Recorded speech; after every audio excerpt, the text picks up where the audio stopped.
timing is working. Good. Who's there? And searched up, and you're already okay. It's on.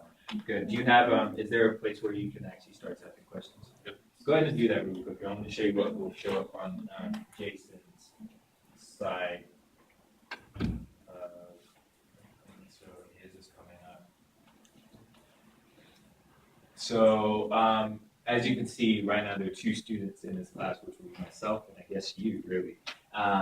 And when Jason goes in and clicks that session, he'll be able to see the number of questions that are asked. Have you actually submitted the question yet? Just did. You probably want to refresh it. One question. So it showed the one question. So now he's able to click further into the class on the green, if you don't mind, Jason. And it will show the specific questions that are coming up, the time that it was asked. What should I ask? Good question.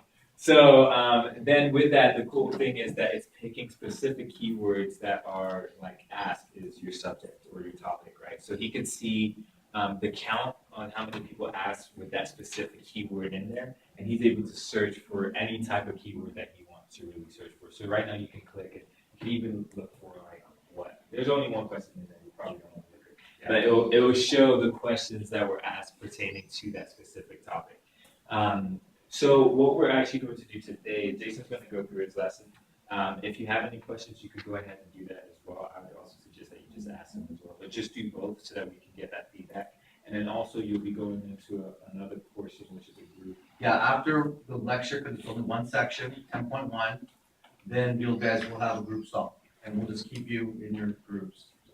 And from there, what we would really encourage you is to actually ask the questions that you would usually when you're working on this through that so that Jason could see them. And if he needs to address it to the whole class, he'll be able to do that straight from his computer. So that's pretty much what we have. Does anyone have any questions pertaining to this software or what we're doing? Okay. Okay. It went very well. I had a lot more questions asked because the students were anonymous. They weren't pointed out in class, as some students, are very, shy to ask questions in front of a class. So it was really nice that they could just do it on their own personal device and post it. And I, as an instructor, really liked it because I was able to see which questions or where students were struggling the most, and I could just mitigate that. As fast as I could. I knew, okay, they're all missing this one part, they're not getting this part, they have to see similar questions. So then I could go and adjust my lecture, maybe to go back, cover it a different way, maybe do some more exercises regarding that topic. So I liked it a lot because it helps me manage my time in the classroom better. It helps them, they're able to express their questions without fear of ridicule, which I still try to mitigate in my class anyway, but people are people. And so I thought it was great. I thought it was great. And my class in general, when I spoke to them after you had left, they thought it was great as well. I thought that it was beneficial, like the keywords were beneficial. That would probably be a better tool for a bigger class because like one of the keywords was reconciliation, which is like maybe in a chapter title almost. And so like that makes sense to me that would be there. But if there was some keyword that I had just like glossed over and assumed people had an understanding of and they didn't, then that would probably show up more.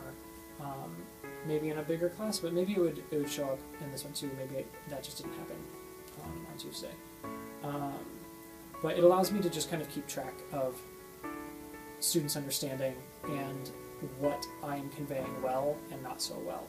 And so it's a tool for me to partially like evaluate myself, but also to make sure that students are understanding what I think they're understanding, and to kind of confirm that, and then to make sure that I address something if they're not actually understanding it.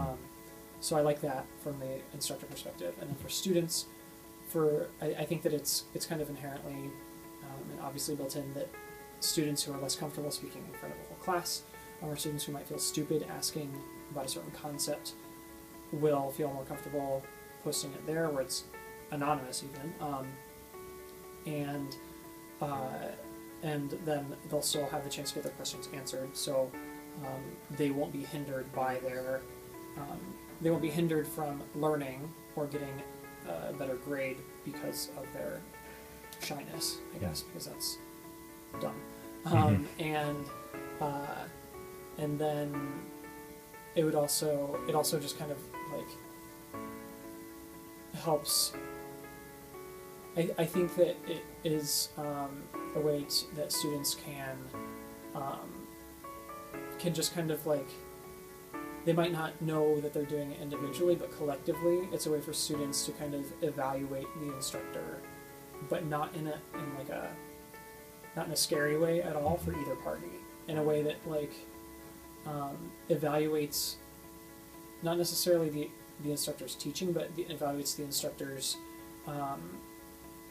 like about specific concepts. And so they are kind of, through their questions, and if there's a recurring question about some concept, then that lets me know in a very kind of kind, I guess, way, or a way that it doesn't inspire me to be defensive.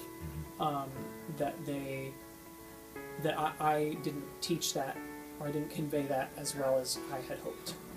And so it's kind of a way of evaluating that takes away the stigma or the defensiveness of evaluation. Right. So. Okay. I actually thought it was a pretty cool idea. That could have been really helpful in a lot of classes that I've taken before. I mean, especially some of my earlier physics classes when I was kind of getting into engineering. A lot of students will have questions and they'll ask different things, and the professor can only get to certain questions. Sometimes there's questions that he'll spend a long time with that only one or two people had, which, I mean, it's good he answers them, but a lot of people are confused on something else, or a website like that or something that's interactive with a lot of students. The professor can kind of prioritize what needs to be done and then help answer things even afterwards. So it's definitely something I thought could be very useful in class. I mean, overall, it was a pretty innovative idea, something I really liked, and I think would be useful if I had it before in some other classes. So